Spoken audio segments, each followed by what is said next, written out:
Welcome to another episode of Zero Ales and Hockey Tales with Wally. And today I'm so excited to have on a 39-year-old from Buffalo, New York, USA. His hockey journey has taken him to the USA, Ecuador, and Argentina. Was a skills coach in Staten Island, New York City, before spreading his hockey wings and growing the game in the hockey hotbed that is Ecuador, and is now running amok in the most southern city in the world, Ushuaia, Argentina. He is the Shed's first stick manufacturer and is the first Shed guy to build a skate sharpener. And based on the pictures, I think he's a left-handed shot D-man, walks the line well and takes twisted wristers at the net. Welcome to the Shed, Matthew Meinzer. Hey, thanks, Wally. Yeah, you picked me out good. I am a left-handed D-man. Right on. I could tell. By the way, though, I get it now. We know each other. Those pictures you sent for your poster, I think, are the best photos for a poster yet. Right on. Yeah, no, it's like a dream down here. It really is. It's another planet. It's beautiful. So did I say it right? Ushuaia? It's Ushuaia. Ushuaia. Yeah. Actually, down here they don't say the H. It's Ushuaia. Ushuaia. Ushuaia, Argentina. Yep. So can you speak Argentinian? Well, yeah, it's Spanish, but yeah, Spanish. Argentinian is a little bit different. Yeah, I had it pretty good when I was in Ecuador because everyone speaks pretty slow, but I got to Argentina and it was a whole new world. So it's all Spanish down there then? Yep, but yeah, there's a lot of slang in Argentinian Spanish, so it's a different animal. But yeah, it's all Spanish down here. So this is the most southern town in the world. How's your internet down there? Yeah, it's the southernmost city in the world. It's all right. It's not amazing, but it's all right. You know, we get by. Yeah, I got so many questions today, but okay, I get into how we know each other. I guess it was you reached out on Instagram for the first time and you told me that you were listening to the Shed of the podcast down in Argentina, and I was flabbergasted. How'd you find out about the Shed and the pod? Well, I'm an old hockey, guy. I used to follow everyone pretty close back when I lived up north, and you were one of the guys that I started following back when you were with Michigan, and when you went to the Crunch. Western Michigan, right? Western Michigan, yeah, yeah, yeah. Not those Wolverine punks. And I lost. Yeah. I lost track of you after the Crunch for a bit. So when I was going through my old names of people that I used to follow, I was like, "Where's Wally now?" That's cool. Where did Brent end up? And I found your podcast. Oh, that's neat. So then, how long ago was that you found it? Just recently? Yeah, about a few months ago. It's like 3 or 4 months ago I found it, and I've been listening for a bit and trying to go back in your old episodes for the past year, your past year of episodes. And I eventually said, I think you might want to hear about what's going on somewhere else too. There's no doubt. As soon as you told me about what's going on, I'm like, you have to come to the Shed. This is wild. But so you just remembered the name from then college hockey then? Or because I signed in Syracuse and you were in New York? Also, I'm a follower of Kerry Goulet in Germany, and so whenever Kerry comes up, I always look up old hockey players from Germany, and I'm just a hockey weirdo. Well, you're doing some cool shit by the looks of it. So, the pictures you sent me, you're making hockey sticks. That's right. So when I was in Ecuador, after leaving New York, I was in Ecuador and I saw a need for it. I broke a stick and there was no replacements. So I was like, man, and I'm a carpenter. So I was like, well, I think I can do this. I think I can stick 2 pieces of wood together, right? And so how I don't even know how it works. You stick 2 pieces of wood together to make a stick? Well, at first that's what I thought. But come to find out, actually, the shaft is actually 9 laminates. Then you have a support attached to that, and then the blade inside the support.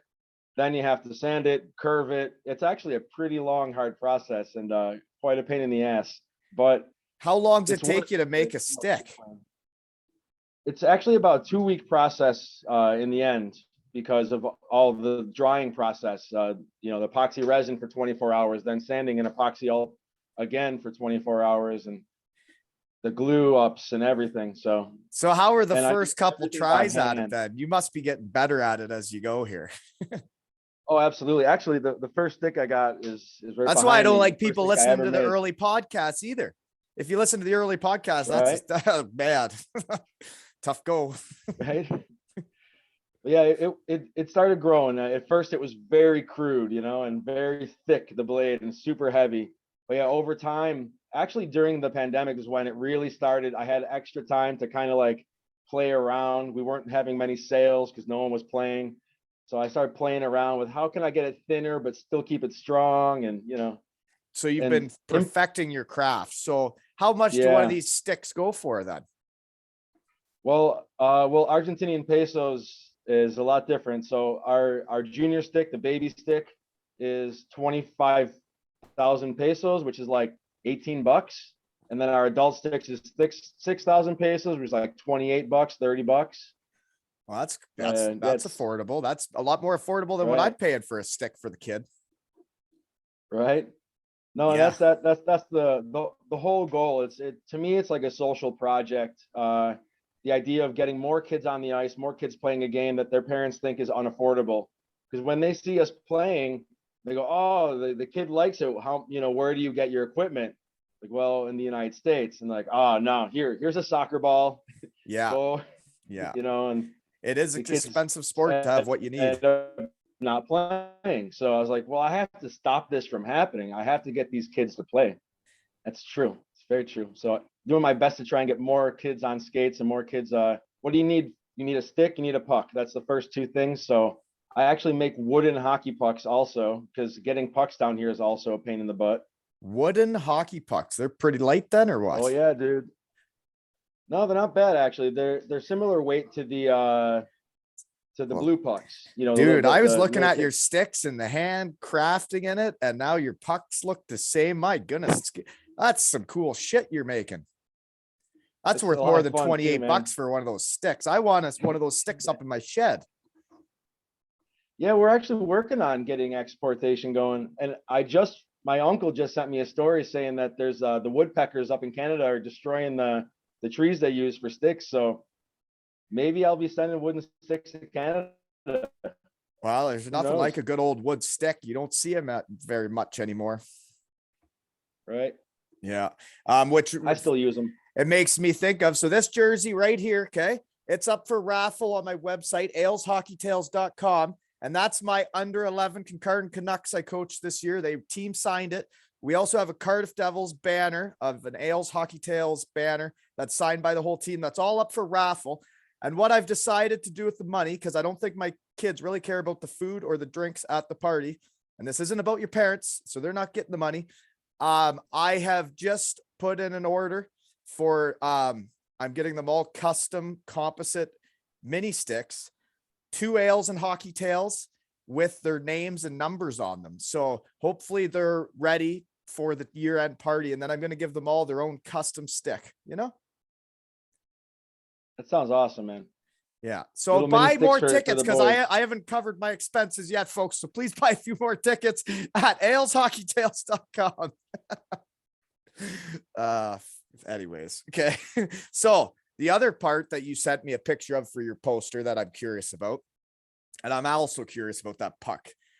You guys have a lot of roller hockey, because I just signed my kid up for a roller hockey league for the summer. I loved roller. I played it a ton. Narch champion.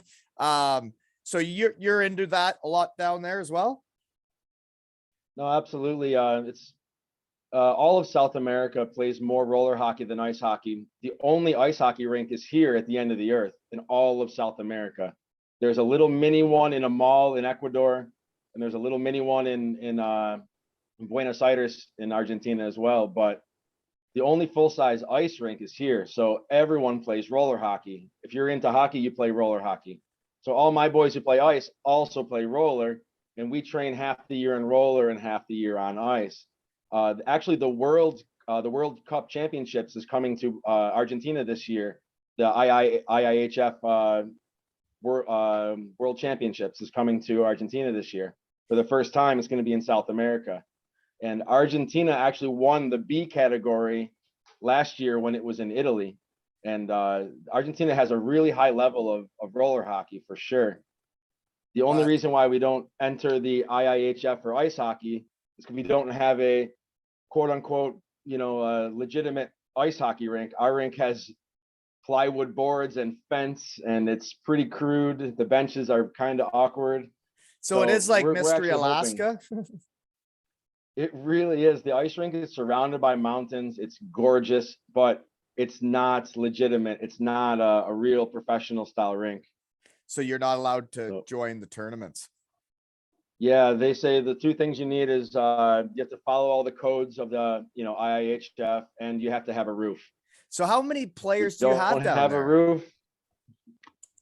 Well, when I got down here at first, there was a few hundred players, but now there's a few hundred more. There's 2 clubs here in Ushuaia, and then the other city on this island is Rio Grande, and they have 2 clubs as well. In Rio Grande, they have 1 roller club and 1 roller ice, and here we have 2 roller and ice clubs. And with all 4 clubs, I'd say there's probably about 500 players. So More or clubs, less you mean like 500. almost like it's an organization is what you mean. Like there's from kids to older. There's everybody in 4 different spots. That's cool. But from there's U8. So you said it's like pond hockey heaven though. So you only have it's all mainly pond hockey that people skate or what? It was only pond hockey until recently. For example, the Copa Fin de Mundo, or the End of the Earth Cup, started in 2005 on the lake, the Laguna de Diablo, or the Devil's Lake. So, and from 2005 until 2009, it was only pond hockey. The tournament was 3-on-3 pond hockey. The ice rink didn't have refrigeration. They built it in 1979, but it was just cement, and they filled it with water, and it didn't work. So in 2009, they put the refrigeration in. So only in 2010 have they been playing on the ice rink. How is it not cold enough to have ice in the bottom of the world? Well, that's actually an interesting. There's actually a movie coming down here to talk about that. The Last Game. He's the guy traveling all over the world about climate change and how the world's been changing. When they first built the rink, they said, yeah, it'll be cold enough, right? And it wasn't, because 40 years ago it was, but in the 80s, it wasn't cold enough anymore. That's really confusing because like I skated on the lake down here this winter, right? It's colder in the northern hemisphere than it is in the southern hemisphere. It's colder in Buffalo by like 30 degrees than it is here.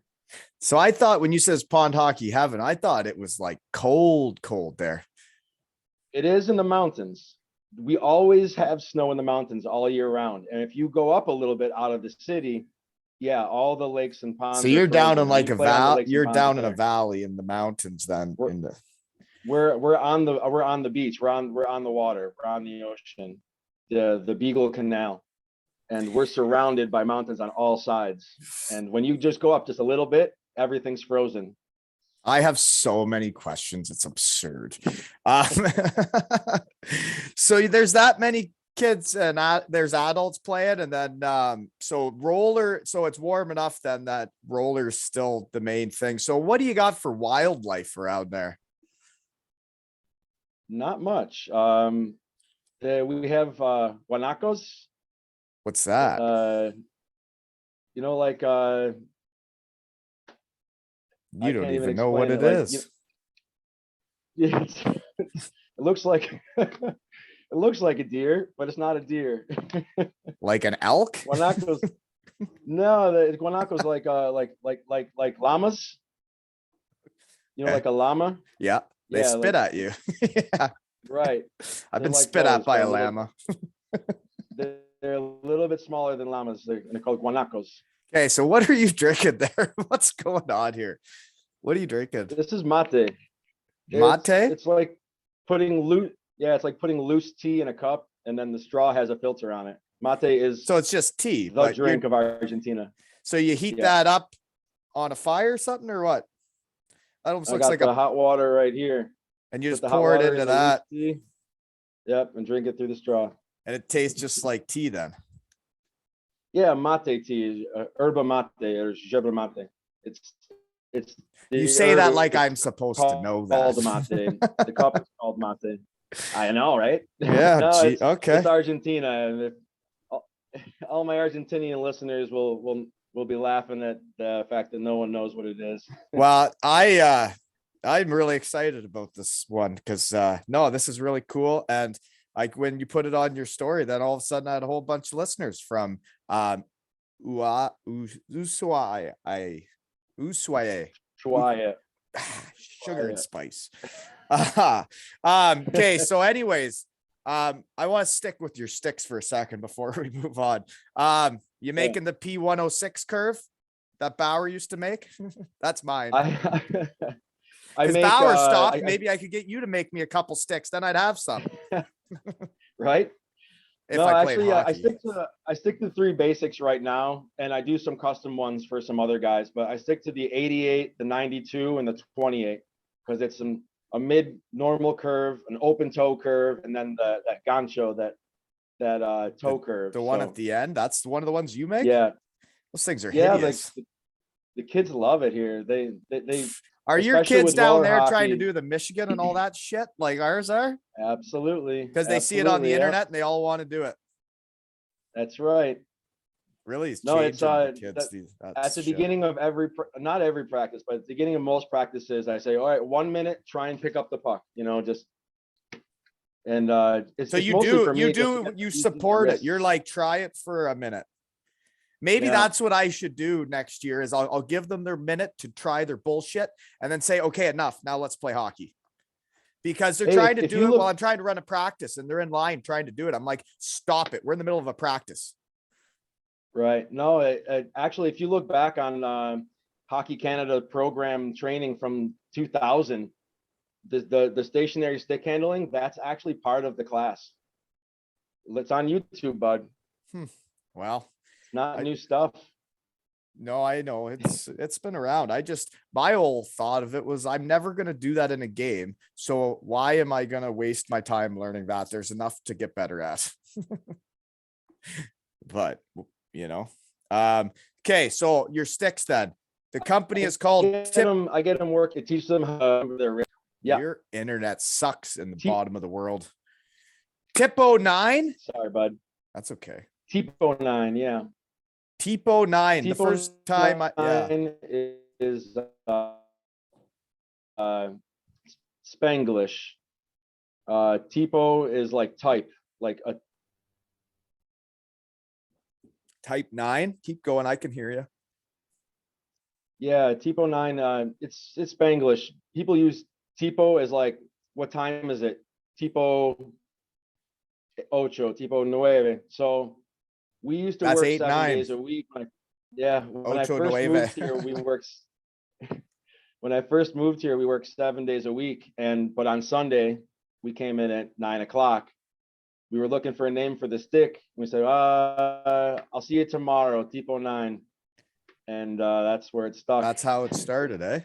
Well, man, Yeah. they're the coolest looking sticks I've ever seen. And I someday when there's some kind of exporting happening, I would love to get one in the shed someday. So Right they look on. really cool. Thanks, bud. Yeah, we're just now getting them off of the island into Buenos Aires and into the rest of the country. So we're working on getting them exported. Well, yeah, they're neato, and the price says right too. Like, geez. Anyways, but I guess what I've learned this year with the jerseys I've made and like sending shit around the world is shipping ain't cheap. So maybe Yeah, the price especially is gonna down have to here, go up bud. once you start exporting, right? Maybe. Yeah. Well, that's one of the biggest issues down here is, say a helmet costs $150. It's also $150 to get it here. Oh yeah. So hockey's expensive up there. It's twice as expensive for all these kids down here, and we're making less money. So that's my it's, question then. What kind of jobs are around there for these parents? What's the industry down there? Well, in this city is tourism because we are the last stop before Antarctica. So tourism is huge here. Everyone who wants to go to Antarctica has to stop in this city. So that's where a lot of the work goes. Hotels, tourism, guides, So mountain how many climbing people are guides, stuff there? like that. I think it's roughly 80,000 in this city, and then It's there's that big. 100,000 in the other city. Yeah. Oh, huh. It's just it's very controlled. It's very hard to get land here to grow because they want to keep it as small as possible. They don't want to destroy the nature here. Right. A lot of the area is protected. Holy moly, man. They Yeah, got I'm to sorry, my boost. internet's not very good, is it? Wow, you got to boost up the Wi-Fi a touch down there, but that's not your fault. You're at the bottom of the world.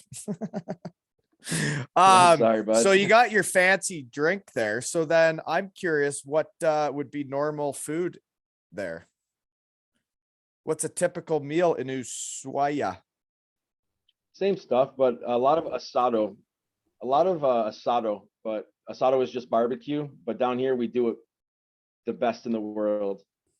The How's best that? meat in the world is in Argentina. Oh, the best meat in the world is down here. It's soft. It's beautiful. You know And what? the That way we cook. that actually makes sense because when I was in Bietigheim, and for some reason they decided I was too fat to keep after 4 years. Well, they had given me a meat sponsor. The guy that sponsored my jersey was the guy that gave out the meat to the grocery stores and restaurants of Germany.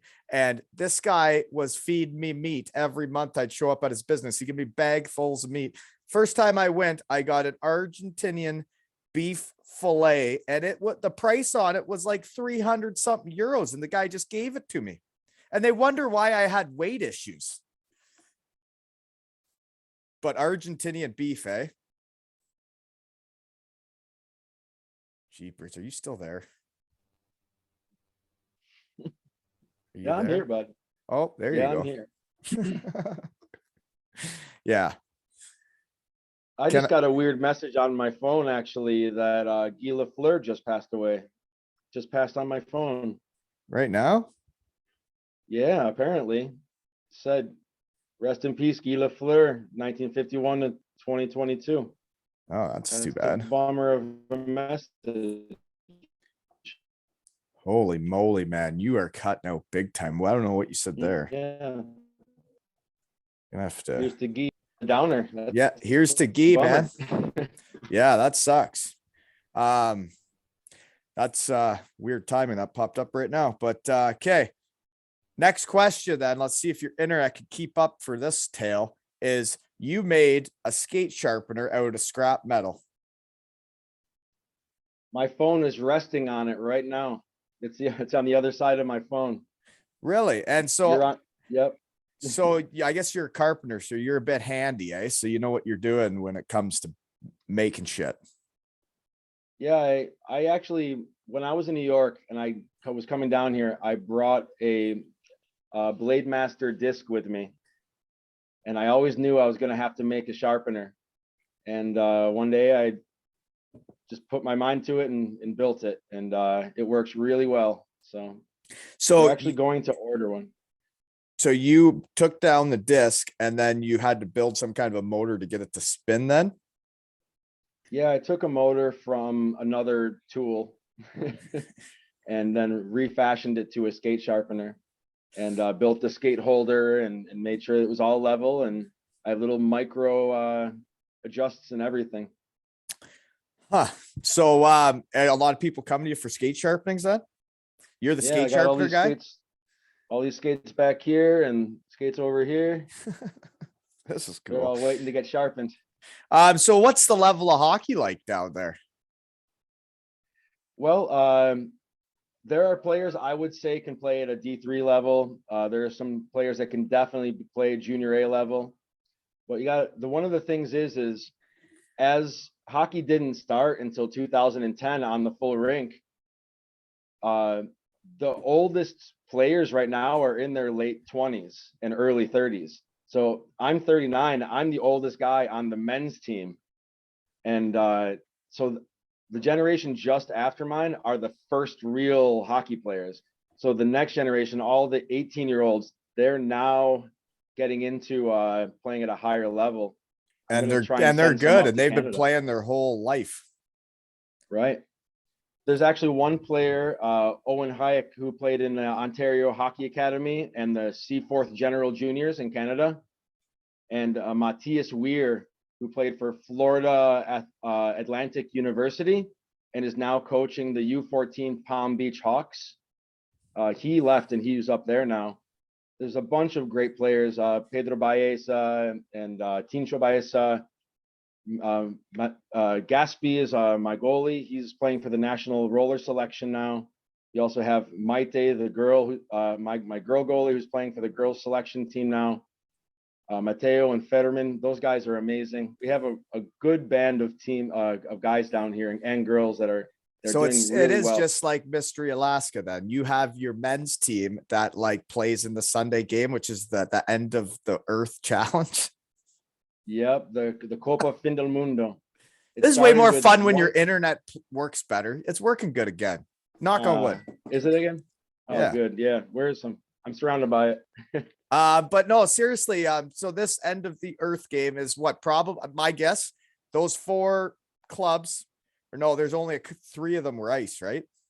So those 3 teams show up and have like a round robin and then a final. Yeah, and there's a small ice rink and an association in Buenos Aires. They practice in roller most of the time, but they also come. The Copa Fin del Mundo actually started with one team in Buenos Aires and against my club, and that was it. It was just the 2. And now over the years, more clubs are coming. We have people from Chile coming, and Ecuador actually wants to come down. One year there was a European team that came. So every year it's a little different, but it's mostly Argentina and a few other places. And it's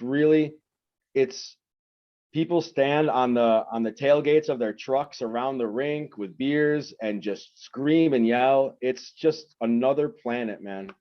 It's beautiful. I'm so curious. My goodness, it sounds awesome. Geez. Okay. So did you, cause it makes me think back to my under 11s. We had a pond hockey tournament and I built a trophy out of my old Dayton bomber stick and my old man's, athlete of the year trophy from high school. And I built a trophy for their pond hockey tournament this, during COVID bullshit. And, did you build like the Stanley Cup down there? Because you sent a picture and it looked like you might have built those out of your hockey sticks. Yeah, they're actually because now there's the Copa Fin del Mundo and they left the pond. Tiponine actually brought back the pond hockey tournament, and yeah, we created a pretty nice size Stanley Cup. I wish I had it on hand. I'd pull it up for you, but Yeah, yeah. I So saw the now picture. It's cool. Tiponine's doing it. The pond hockey tournament is anyone can enter. You can make your own team at any level. It doesn't matter, and everyone just goes and has a great time until And you're the saying last team. Tiponine, that's your hockey company. That's your pro shop. Right. Yeah, Tiponine, we're starting up with more than just making sticks. We're doing hockey clinics. We're planning on bringing some Canadians down and some Americans down to do clinics. So Tiponine's going to be like a brand of bringing hockey to the end of the earth. That's really cool, dude. Okay. Gotta bring you down, bud. Hey, I would love to. That would be wild. Yeah, I'd never heard of the place until a couple days ago, but hey, I'd love to come. That sounds like a hoot. Okay, next question then. I guess I never did say so. Where and what are you doing now? I guess we've covered that, eh? Well, yeah, I actually I just cut a bunch of blades. I gotta make the inserts later today, and next I'm doing is cutting some laminates. Every night after I leave the workshop, I go and coach hockey like every night. On Sundays, I do yoga. My day off, I do hockey yoga and off ice training. So I don't have a day off. It's all hockey for me here. So you make sticks all day, coach hockey by night, and then yoga on your days off. Hockey yoga. Hockey yoga. Yeah, dude, you got to stay stretched. The kids got to be flexible. I strongly promote like hockey yoga. I know it's good for you. I know. I just wasn't good at that stuff. I'll never forget the day the wife took me to hot yoga and they made me go in topless. And my wife was laughing at me so much and I brought our Woody, the guy that was living in our basement, and we were both topless trying to do this yoga, and the wife just couldn't take us seriously, I guess. I don't know why. I don't know if I'd be able to either, bud. It was quite the scene. So you said the food's like the same down there. You got, other than the beef's really awesome. Yeah, we eat a lot of pizza, but the pizza is very different. Like, how's pizza different? All right, so dude, it's very different. Slices of hot dog, hard-boiled eggs, shaved up into little pieces, slices of ham on a whole slice of, and then olives with the seed inside. It's hard to explain, but the pizza here is very, very different than pizza anywhere else. And I don't know how that happened because you're not there's selling a lot it of very well Italian right immigrants now. here. Dude, Yeah. it's because it's very strange. I now have appreciation for it, but it's very different for people who try it their first time, for sure. Okay, so here's my next question. I think everybody's probably really curious for this: is how the hell did you end up down there? Well, I was coaching in New York City. I have a lot of great alumni from down there too. Salvatore Guzzo is now playing for the U17 USA selection. Nick Van Tassel's playing for the Gambits. These are guys that came the from ECHL. Argentina? No, those are guys from From New Staten York. Island. Yeah. Yeah. I had them when they were babies, and we were skill development coaches, and we were not only training the kids but the parents on how to be good hockey parents, showing up an hour before games and all that stuff. And lo and behold, most of my Might and Squirt teams are now still playing at a high level. So I think we did a good job. But I was tired of New York City. I was tired of the lifestyle. I was tired of the attitudes of people. And my mentor in carpentry kept going to Ecuador every summer. Yeah. Like, this year I'm going with you. So I looked at their hockey door and started doing some classes there. So And, you went with your mentor from carpentry, and why was he going to Ecuador to work carpentry? To vacation, because he was an older man and he was a world traveler. But 3 years in a row, he kept going to Ecuador. He's like, "You're a world traveler. Why do you keep going to the same spot?" And he's like, "It's beautiful. It's wonderful. It's untouched." So I was, "All right, this year I'm going with you." And from there, I met the hockey people there and talking to rink at the end of the earth and how they wanted to come down here. So when I met my girlfriend, who was from Argentina, when we left Ecuador, we went to the end of the earth and we got married down here. Ah, so you're married. I am now. Congratulations. Thanks, bud. So beautiful Gabby. holy moly, man. Tell her to pay for the good internet in the pro shop. Jeepers. You were cutting out there when you were saying nice things about your wife. Yeah. So your love story then was you met her in Ecuador? Yep, on the beach in Ecuador. I had a restaurant at the time. I was slinging chicken wings in Ecuador. She was my waitress. Yeah, she was my waitress, and then we left together. And I sold my part of the restaurant, and we left. Okay, and then you started up Tiponine. Tiponine. Tiponine. Okay, so is it dark there a lot and then daylight a lot, depending on what time of year it is? Absolutely. Say like in December and January, it's almost all daylight. It's from 4 a.m. until almost midnight. We have sun, but then during the ice hockey season in June and July, it's almost no sun. We only have sun from 10:30 to like 4:30, 5 o'clock. So right now is the sun is already past noon. It's already on its way out. It gets dark Really? here real quick in winter. So yeah, when we play hockey at night, it's an outdoor rink, but you wouldn't know the difference because it's just dark. Oh, this is interesting stuff. Okay. What else do I got then?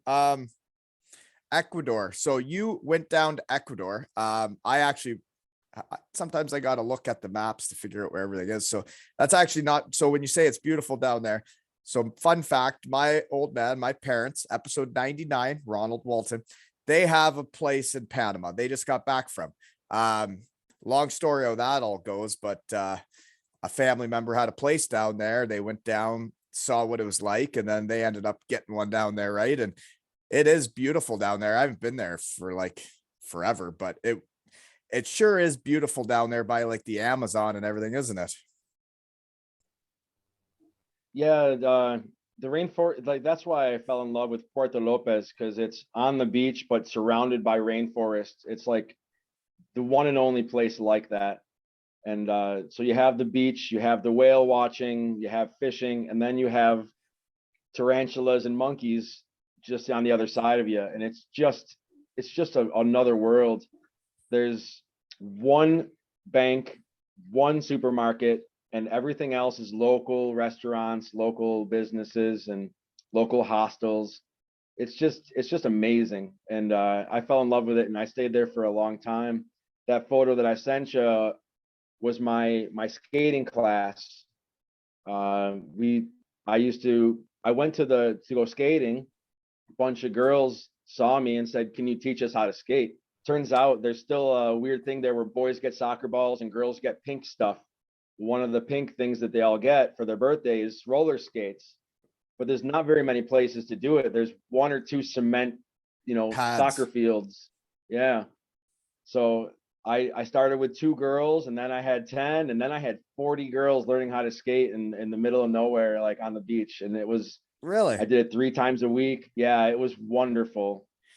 Absolutely beautiful. The parents were all in. The hotel sponsored us and gave us shirts, and yeah, absolutely wonderful. I still love those girls. I still talk to a lot of them. Oh, that's really cool, man. So you went down to vacation with your mentor in carpentry, and then he probably wasn't that thrilled you decided to stay there. Oh yeah, he he kept going back and then coming back, but I stayed. And Uh, wouldn't he want you to still be like working for him? yeah, he he actually my second year actually he passed away. He got sick in Ecuador, flew back to New York and passed away, and it was like super hard on all of us. He was a great dude, but I think now if he's watching, he's super happy with what I'm doing because we took the carpentry to another place, and Wow, I'm doing this is something beautiful. well, you got the carpentry mixed in with your passion of hockey, and you're growing the game, and you're getting to teach kids. Sounds like you're doing exactly what you want to do, right?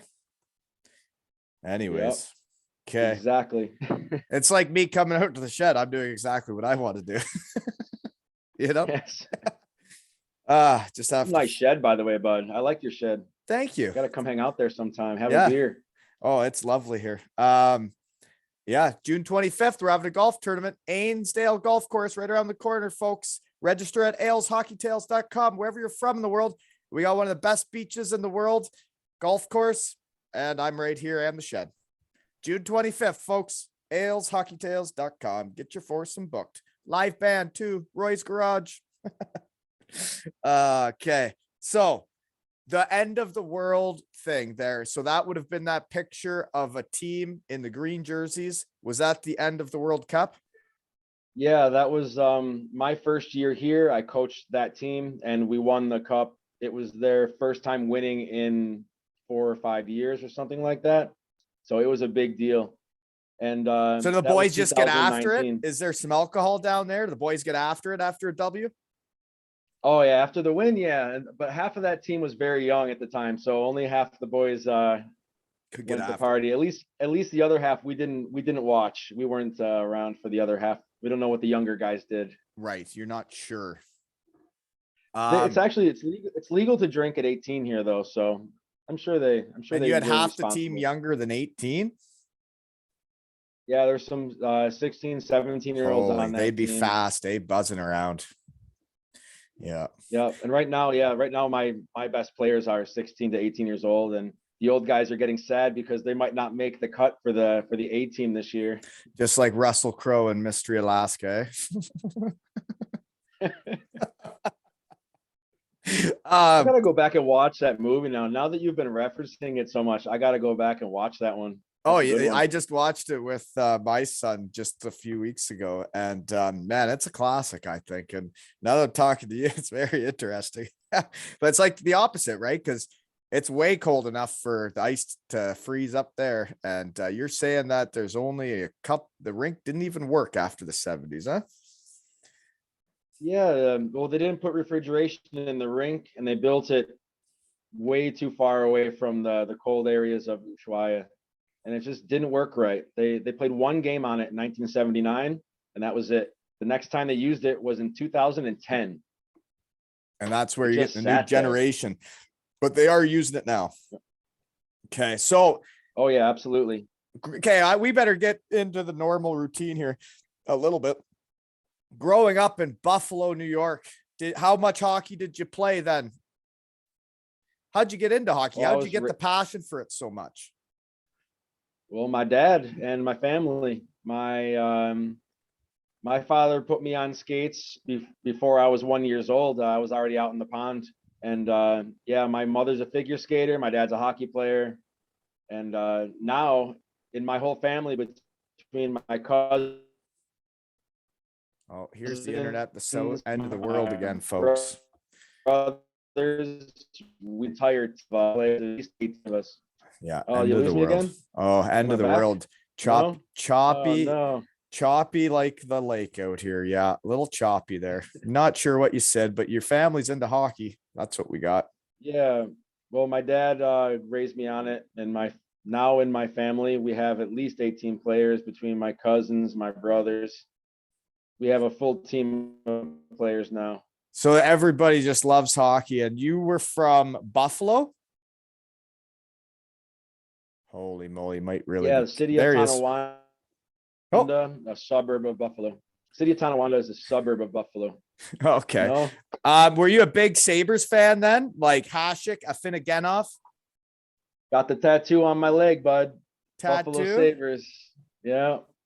Well, that brings Sammy up that someone's Saver. going to get a 2 ales and hockey tails tattoo. Garrick Swarley, Yeah, I can't heard wait, about buddy. that. Oh, God, that's exciting. Yeah. I'm all natural, though. I got no tattoos. I heard. But it'll be cool if someone else gets one.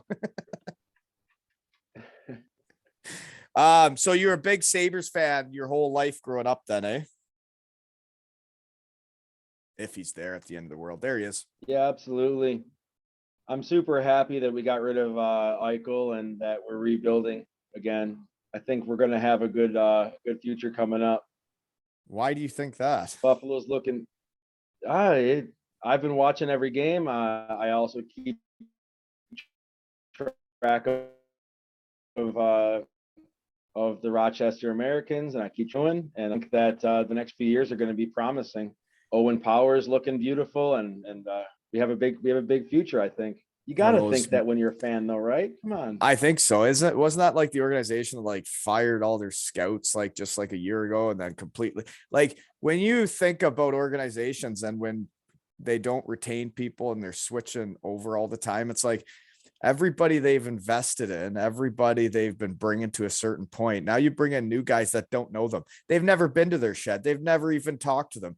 And like, there's no relationship there. And it's like, I played with guys that like were drafted first round. The one guy, David Fisher, drafted first round to Montreal. The Montreal brass all gets fired before he signs. So then the new brass comes in and says, well, that wouldn't have been our first pick and we don't want him. Next thing you know, he's signing an East Coast deal. And it's like, it's just because, you know, they didn't know each other. There's no connection. There's no buy-in. But anywho, I think it's strange what the Sabres have been doing, but I don't really pay attention to that league. Yeah, I mean, well, they had to do something because it was going down. The ship was sinking. The rink was empty. They had to do something. So It's better than nothing, I guess. Well, yeah. So then, anyways, you lived there. So then how was the highest level of hockey you were playing? Where did you get to? Well, my senior year of high school, my high school team didn't play because my junior year, we penaltied out every game. So they kicked our team out of the league. I played midgets double A, I believe, that last year. I know it's different in Canada and the United States, the names of the levels, but I played with the North Buffalo Thundercats my last year. And my last game, we were a game away from states, and I got kicked out of the game for fighting, and Are you we went into overtime and lost. are you getting into issues down at the bottom of the world? Are you starting shit in games still? No, absolutely not. I'm a skills development coach. I left all that stuff behind. Okay, so you're not being a tough guy down there. Absolutely not. No, actually, in one game I did get checked, and I did nothing about it for the first time in my whole life. Is there contact in your games down there? You guys playing full contact? No, not full contact because the rink is kind of dangerous. That's another reason why we need upgrades. It's plywood and fence. It's pretty brutal. We play a little, we play a little rough, but there's definitely not checking. Right. But And everybody's got the proper gear. It looked like on that team photo, everybody's wearing the proper gear.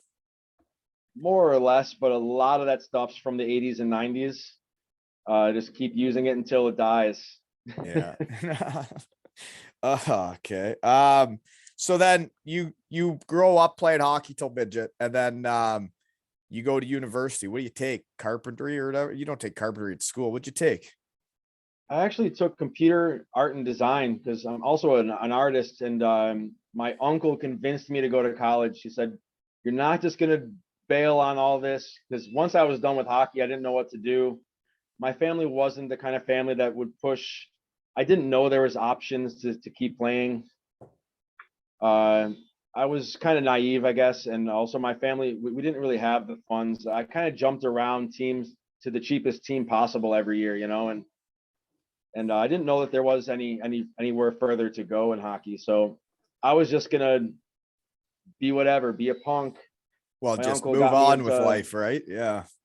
Yeah, my uncle got me into university at Alfred State College. I get there and I go to the bar and there's a hockey jersey on the wall, and I was like, "Where's that team?" They said, "Oh, it doesn't exist anymore." So we started like a men's league team with a bunch of dudes, and we joined a men's league in the closest rink, which is like an hour drive, and played a few games and forgot about it. When I graduated, they now started a university team. From that, it kind of built back up, and now they have a D3 team. Well, that's So cool. Yeah. yeah, so I was kind of there at the beginning of the rebuild of the university team. So it's kind of fun. So then you went through university, and then you're getting you're working, and then that's how you end up in Ecuador then. Well, yeah, I went to New York City with my degree in computer art and design, So do you want to and hear I something I silly hated about it. how dumb I am? I don't know what Staten Island is. What is that?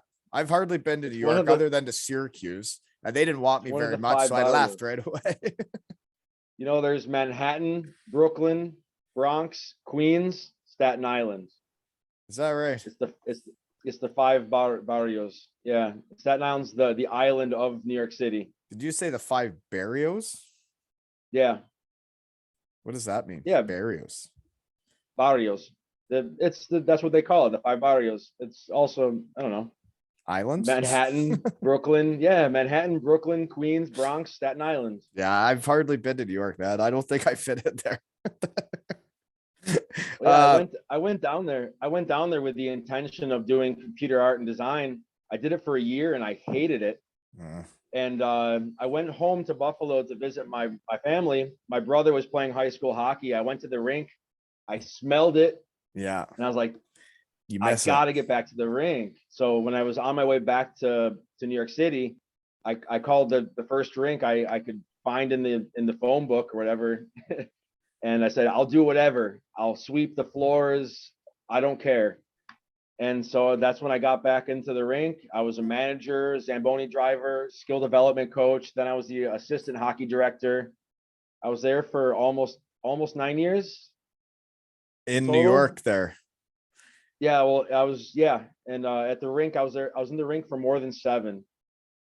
Okay. So one thing I find interesting when I get people in my shed and I don't know them, I think I figured it out that I think you're like the perfect guy to be growing the game at the end of the earth, because based off of what I've put together here is you're skilled in carpentry, so skilled that you can build hockey sticks, but you're also into art and design. And that's how, like, they look so cool. You got the names on them, you got the personal engravings, but then you're also a skills coach and you're passionate about hockey in general, but that you want to help people, you want to grow the game, and that you like coaching and like seeing where kids get to, and you stay in touch with them. And it's like you say you stay in contact with the girls you were teaching in what country was it again? Ecuador. Ecuador. It's like you're like everything you've been doing your whole life has led you to where you're at, eh?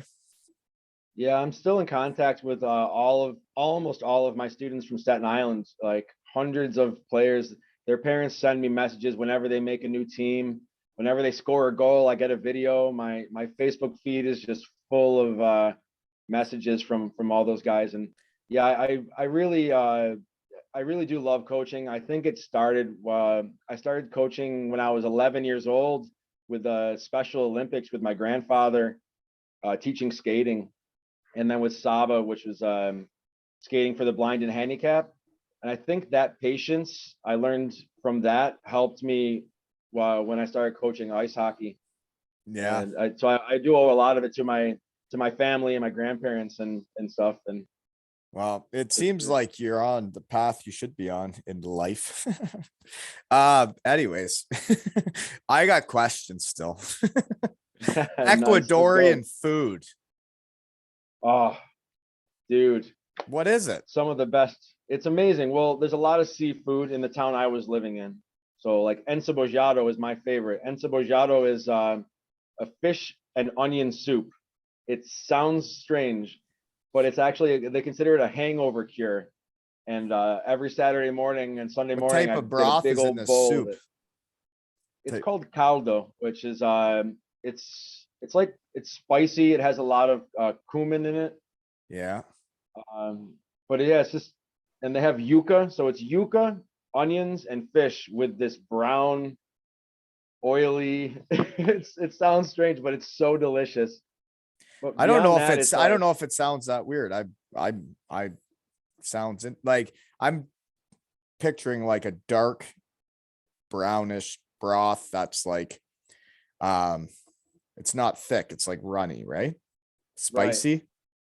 Yeah, a little spicy. There's hot sauce on every table too. But Kind yeah, of like fish are in we talking general, about? all kinds, especially tuna, Just and mixing it albacore. in there. Yeah, there's actually different kinds of encebollado too, and ceviche, for example. Do you know what ceviche is? I've heard of it and I feel like I'm supposed to know. Ceviche Isn't it is the when little the thing, the little you mixed up? take you take the fish and you just drown it in lemon juice or lime juice, and the lime juice, the acidity cooks the fish. So you don't actually So it's cook it. not right. It's cooked from the acidity of the juice, and so you just take, and you can have shrimp, you can have any kind, you can have octopus, anything, and you just cook it in the lime juice and you serve it with some fresh vegetables. Dude, that's energy food, man. I'm telling you, Well, it sounds amazing. never tried it. I'd always try it. If it was an option, I'd try it, right? Like that I'm sounds a I'm a lovely. I'm a foodie, so wherever I go, I'm like, I don't care what it is, I'll try it. Then I ask what it is later. Is that There's right? a Yeah. weird one. What's the Yeah. weirdest one There's a you've done then? so like I find out later what it is, but it's this fried ball, and they cut it open and they put some lettuce on it. So there's fish inside. It's made of plantains and peanut butter with fish in the middle, right? So it's the thing of like a hard banana and peanut butter mixed, and that's the cask of it. Then they deep fry that, and there's fish in the middle. It's, dude, It's good. it's really good. I never got into the plantains. Tried them when I went down south a few times. I don't know. I'm not that much of a banana guy, but making them hard didn't really do it for me either. Well, yeah, I actually eat a banana a day. Actually, that's one of my favorites. So that's a little different. But You just do it straight up, no peanut butter, yeah, nothing on it. no, I actually eat it with oatmeal. Oatmeal's an energy builder. So I oatmeal with sliced bananas on it every morning. I for an energy builder, all I got to do is book a time in the shed with someone, and then I got all the energy in the world. I don't need bananas. So then I guess that what did you all do in Ecuador then when you go down there? You said you got into the skating teaching, which kind of happened kind of out of luck, right? That they had figures or not figure skates, roller skates, and they wanted to learn it and you built it from there. But like you had to have something else going on. You're a carpenter? Yeah, I was building furniture and stuff like that. But the big thing was every weekend, because I lived in Quito, the city, where there's a small ice rink. And I lived there for 6 months and I coached ice hockey. I moved to the beach after visiting the beach and found out that the beach is just where it's at. The beach is better. I lived yeah. on the, oh dude, it's so relaxing there.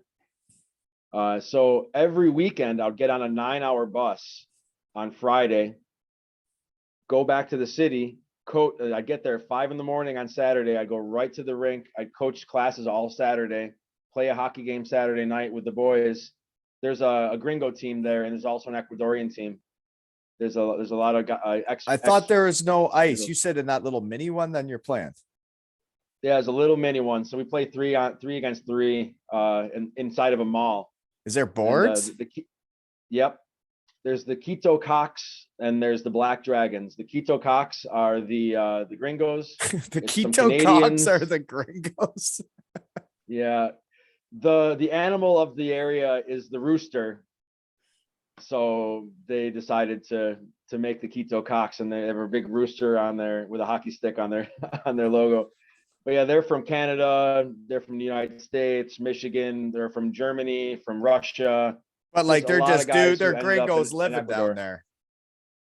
Yes. Yeah. And so they play once or twice a week still to this day. And then there's the Black Dragons, and there's a bunch of roller hockey clubs in Quito as well. And so every weekend I would go up there, and then I'd bus back to the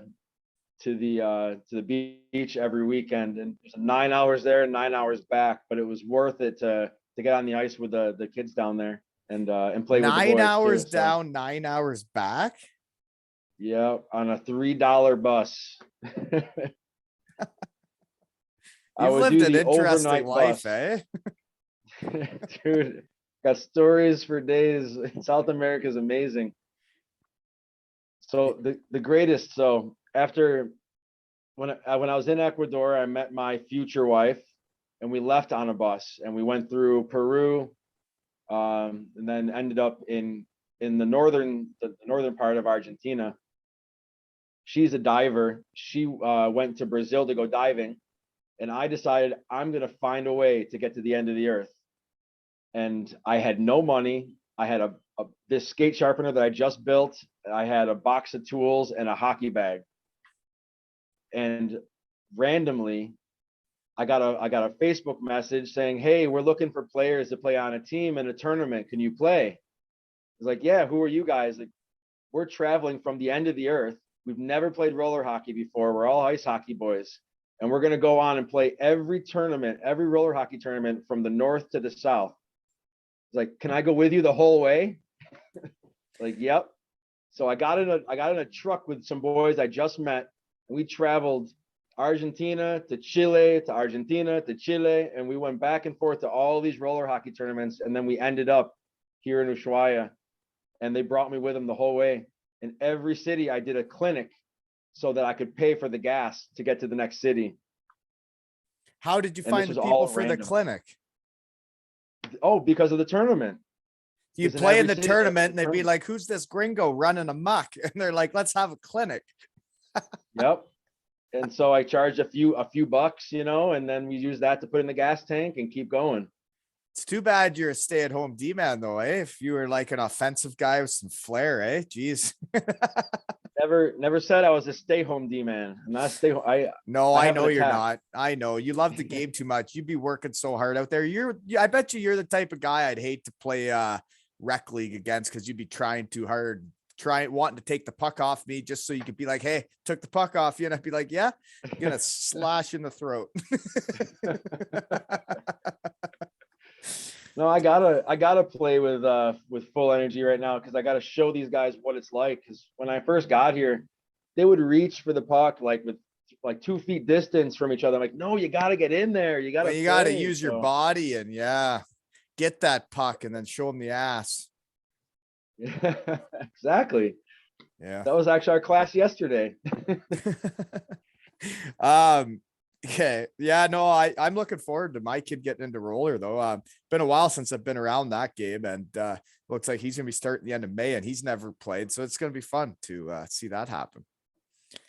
Roller's a Yeah. great game, eh? Like it really is. Like that's how I find when I was like young, not growing fast, and I was a little tiny guy that like had no meat on him. And then there's gigantic guys that have like been through puberty and you're playing contact. When I went to roller and I could focus on building my skills, trying to figure out how to make 2-on-1s happen all over the ice, you see the game completely differently than the guys that played 5-on-5 their whole life, that it's chip it out, chip it in, skate fast, Yeah, that's what we were just working on is the 4-on-4. And I kept showing them going in 4 against 4, you're going to have very few opportunities. You need to create the odd man rush. Like, how do we do that? We go back because there's no offsides. You go back, you start again from behind the net, you make some of them come and attack you, and then you fly past them. Now you got a 3-on-2 or whatnot, and you got to create those odd man rushes because those odd man rushes are where it's at with roller hockey, especially. Well, Yeah, I yeah. love coaching roller hockey, actually. Yeah, It's a lot well, of fun. in roller hockey, when I was playing, like the coaches always just kind of let you go out and go, right? Like it was whatever, but the creativity, the like, well, if I'm looking this way, it's 2-on-3. If I'm looking this way, it's a 2-on-1, and you just react. And like you're right, you can go back. There's no icing, there's no offsides. It's just make plays, right?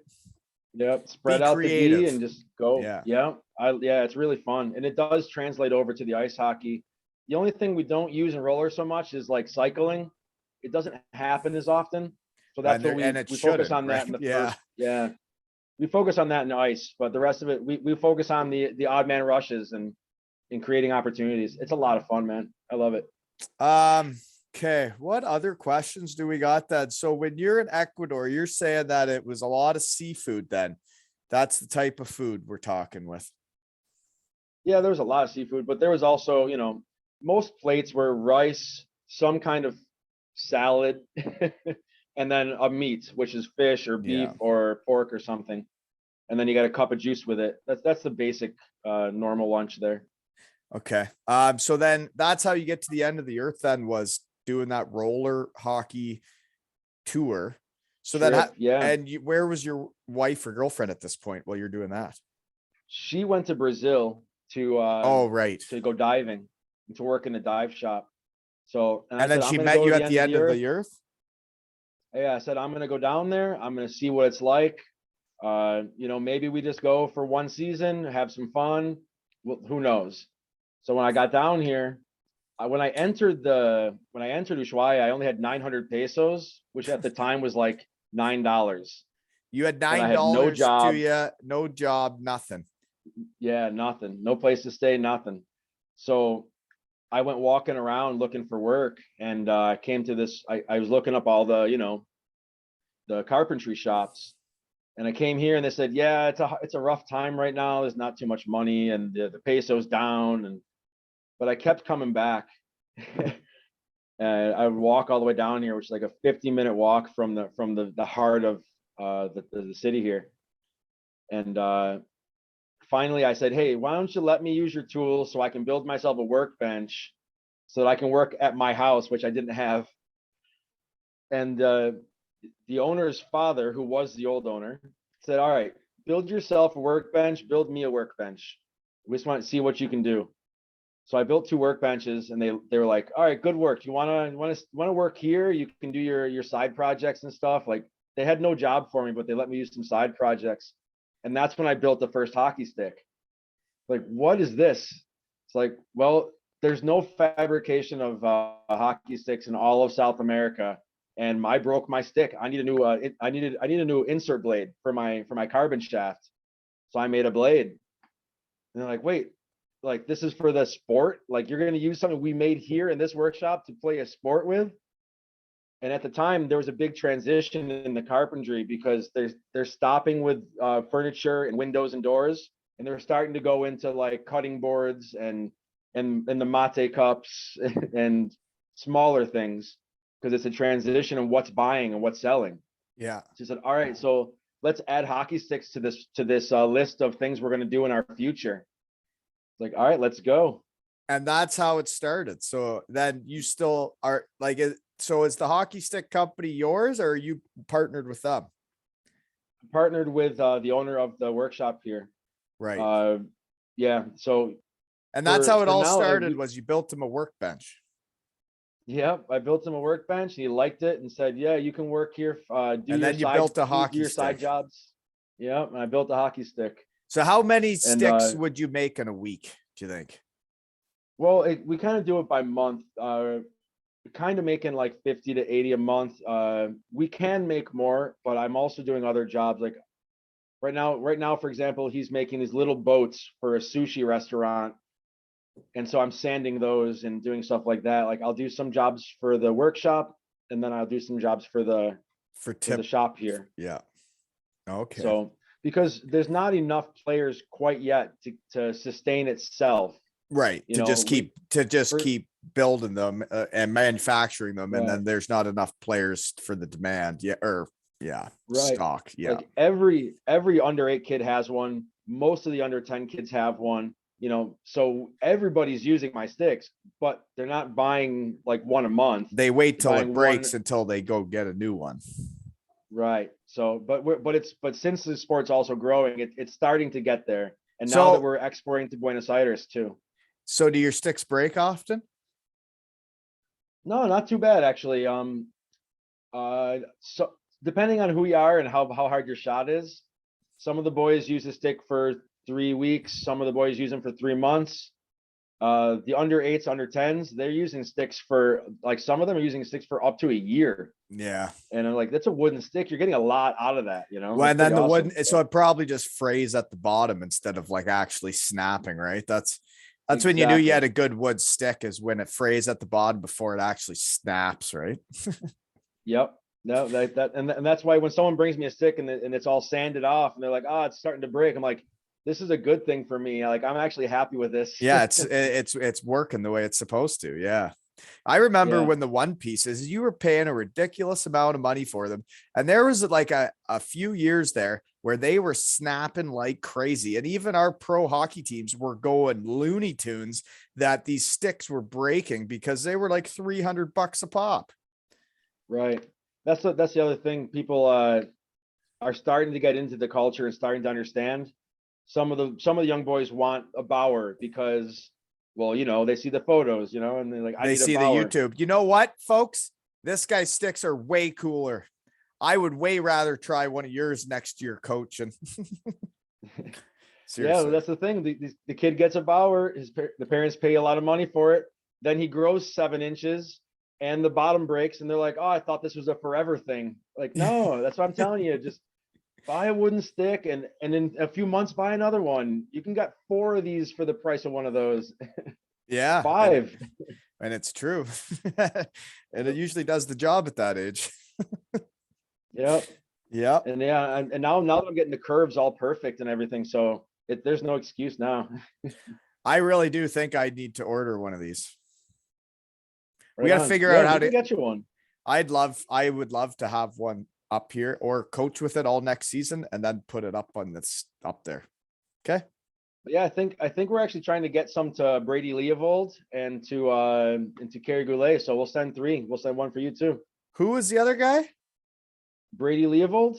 Leovold? He started puck support for mental health awareness for hockey. Oh, okay. And yeah, he's a great guy. He was drafted by the San Jose Sharks, but then mental issues and started getting into drugs, and then Yeah. didn't. And he fell off the wagon, and now he's back on, but it's a little too late. But he's starting the puck support for mental health awareness, and he's a really great guy. His podcast is also very good too. Okay. What's that Great called? guy. Do you know what his Puck support, yeah, that's puck what it's support, called? and the hockey to hell and back is the name of Oh, the that's podcast. okay. There you go, folks. Check it out. And the weird thing is when I talk to you, you kind of remind me. So my cousin, Ryan, was a world traveler. He ended up meeting his wife in Guatemala, and she was Swiss. So then they ended up moving to Switzerland. He's actually coming back to Canada for a visit, and I'm going to get to see him. But it's interesting. You remind me of him, but he was traveling, doing whatever he was doing. You were traveling like with a passion for hockey, which is different in South America, right?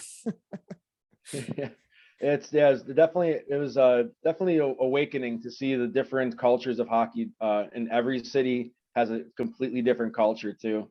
And There were some you can players. build it where you're at, right? You can help kind of create it to the way you want it to be. It's kind of like when I coached under 11, like these kids were so raw and so they had never been around a real team. They had never got to even go on road games really because of COVID. Like when I got them at the start of this season, I got to like make that team what I wanted it to be. Like you're a team. There's no negativity. Anything that comes out of your mouth better be positivity, or you don't want the coach to hear.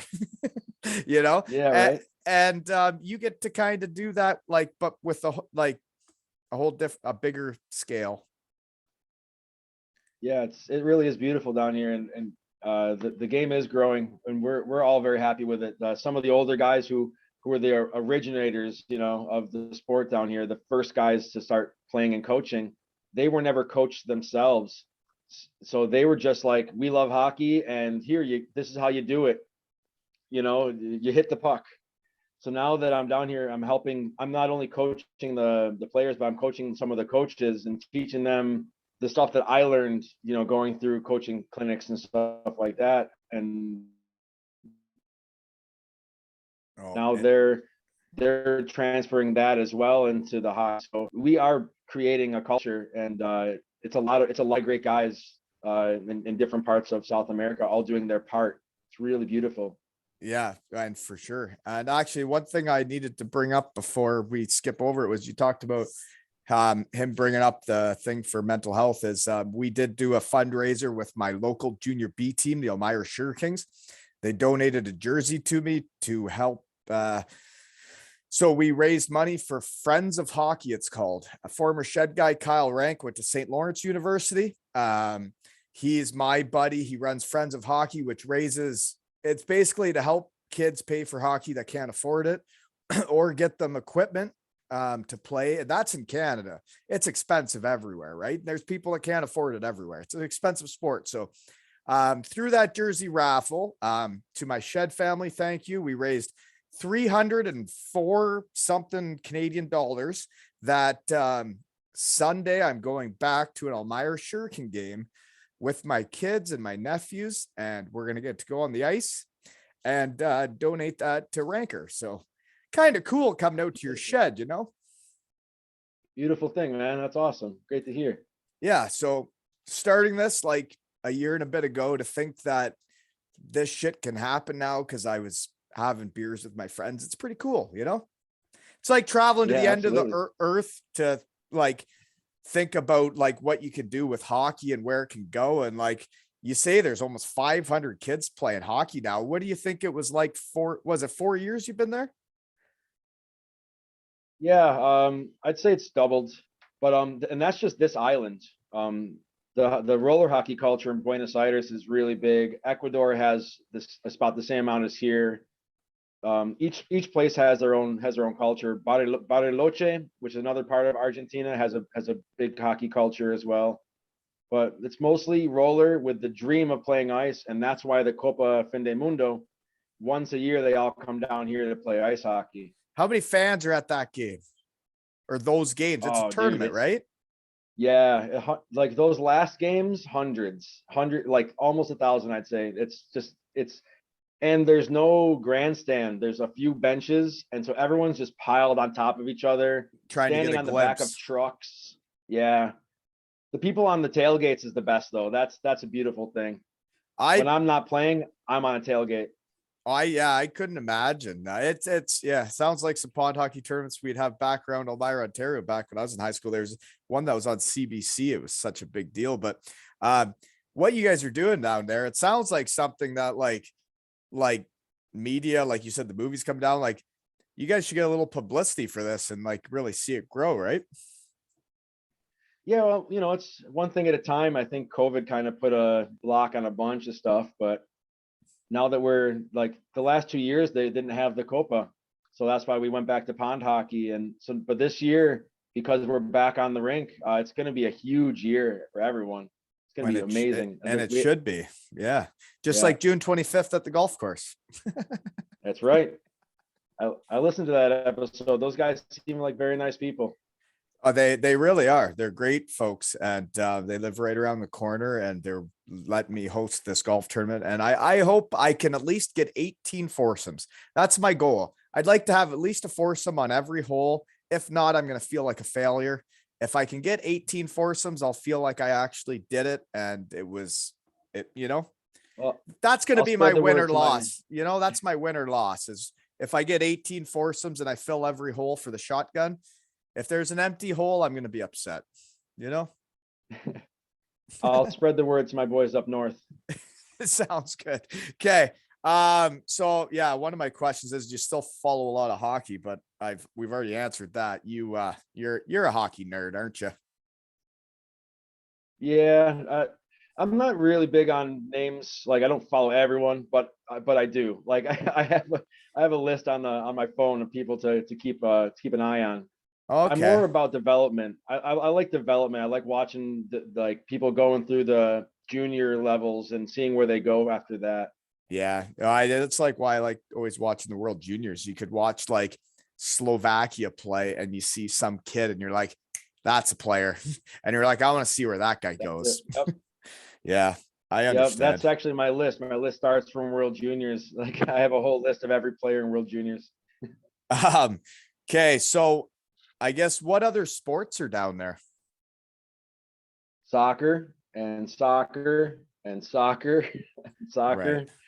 A right. lot of soccer. But in this city, this is actually a very active area. It's a lot of mountain climbers. There's a lot of That's some crazy shit, eh? little. Like who would want to climb a mountain? I don't get that. I can hardly climb the stairs. I don't get that.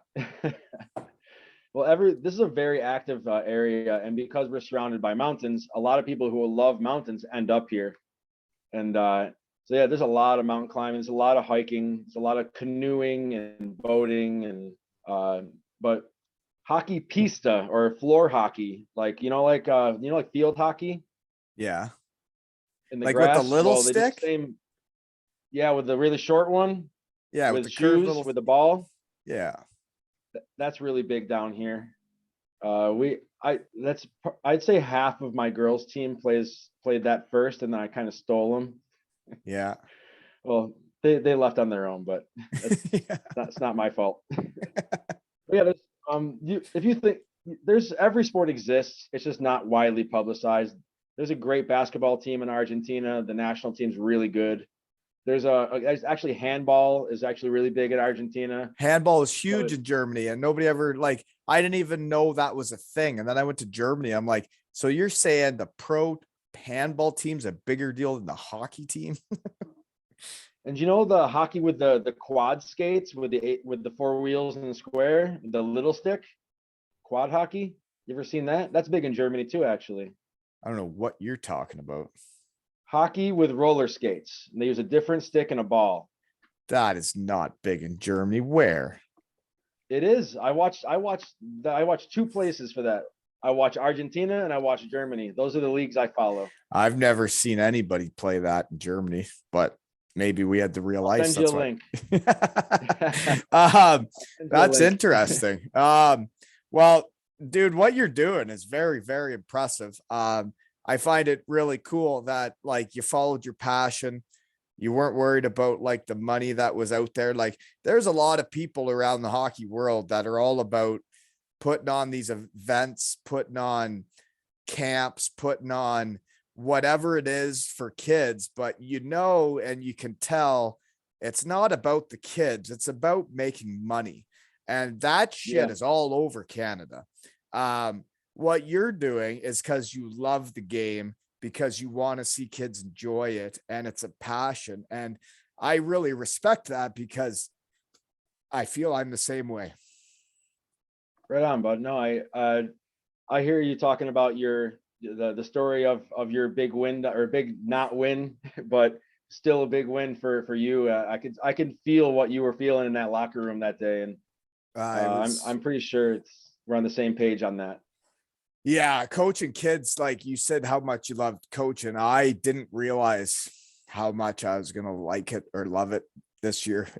But like I said, it was the group of kids I had, it was the parents I had, it was the way it went, right? There's sometimes shit doesn't go right, and then it's not as good of a memory, right? But can't wait for them to get their custom sticks. I wish they were gonna be Tiponines, but they're gonna be the other ones. But what you're doing down there is really cool. And for everybody that wonders how I could do this on lunch, and like I do have a real job, it is a very important job. I'm very thankful to my employer. But like doing this on my lunch hour is going to make my day, my weekend better. So thank you, everybody. I can do both because my team of all-stars in the real world, got this email this week, which was sent to me. It says, "Hi guys, this job is now complete and we are wrapping up. I just wanted to say thanks to all the techs and yourselves for all the drawing support throughout the project. I know sometimes we asked for drawings at a moment's notice and you guys never let us down. Please pass on my gratitude to the guys." So I can do both. So don't worry about it. It's lunch hour. I'm going back to the real world. And thank you, Superheat, for trusting me to get the job done, right? Right on.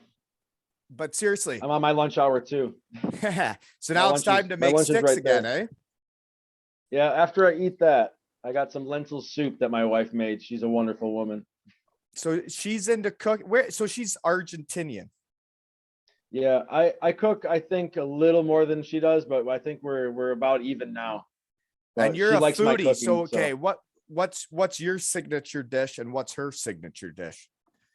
I do a lot of pizzas. I do a lot of American food. So I do a lot of real pizza since we have the Argentinian pizza down here. I like to call it real pizza. Yeah.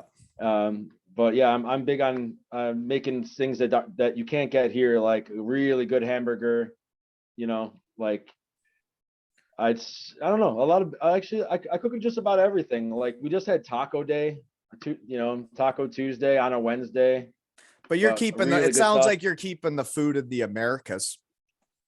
Yeah, like things don't exist here. I had to make sour cream 24 hours before taco day. Like you have to make some stuff that doesn't exist. You made the sour cream. Yep. You have to make it because there is no sour cream in the store here. Right. So that's the kind of stuff that I do. Like when I want something, I know it doesn't exist, I find a way to make it happen. Same with the sticks, same with everything. Yeah, and I agree. That's how I learned how to cook Spätzle, because it was a food I liked from Germany, or like the schnitzels, and I'm like, I'm gonna learn how to make this because I like it. Right on. Yep. Yeah. I love making Spätzle. I made that for her a few weeks ago. Spätzle. So, really? So where'd you learn about the Spätzle or Spätzle? Well, my favorite bar restaurant in New York City is the Nürnberger, and so you're eating German. Oh yeah. Well, my last name is German. I do have some German in me, so I gotta, like I said, I'm a foodie. I'll try everything. But it happened to be the closest restaurant to my house in New York City, so I spent a lot of time there. Nürnberger sounds right up my alley. Dude, it's a dream. Those people are great. You got the big liter beers, really good stuff. Well, one thing I'd have to say is good luck in the end of the Earth tournament. Hopefully you're not like Russell Crowe and get gassed from the team this year, eh? You think you still got it at 39? Oh, absolutely. I absolutely do. I train a lot. I wake up at 6 in the morning and do my push-ups. Before you make sticks all day and then play or coach hockey all night. Yep. So I'm trying. I have a few years left in me. well, I tell you, it does sound like Mystery Alaska, and it's been really cool getting to understand it all and see what's going on, because it sounds like a really cool place, and I'd love to visit someday. Oh, absolutely. We'd love to have you, man. Anytime we can bring someone down that it would open the eyes of the kids here, and they would love to see it. So even my first slap shot here, kids were amazed. I'm like, but I'm a nobody. I got to get some real guys down here. Yeah. Oh no, well, it's cool that what you're doing, man. And yeah, that a gringo's down there showing everybody. It's really cool. And I think you followed your passion. You went down there with $9 and now it's turned into something. And man, I'd love to help promote you and what you're doing. And hopefully you can get something exported up here to the shed so I can try out one of those sticks, eh? Right on. Absolutely. Let's do it. Yeah, Thanks man. so much, man. I really appreciate it. Well, thank you for reaching out. And this is how this shed works, man, is there's so many interesting people in the world. And like realistically, this week, if you look at it, I've had a couple that own a golf course. I've had an equipment manager on. I've had my buddy from India and the captain of the Cardiff Devils, as well as a guy making hockey sticks and a skate sharpener in Ushuaia, Argentina. Yep. And this has been another episode of Zero Ales and Hockey Tales with Meinzer and Wally.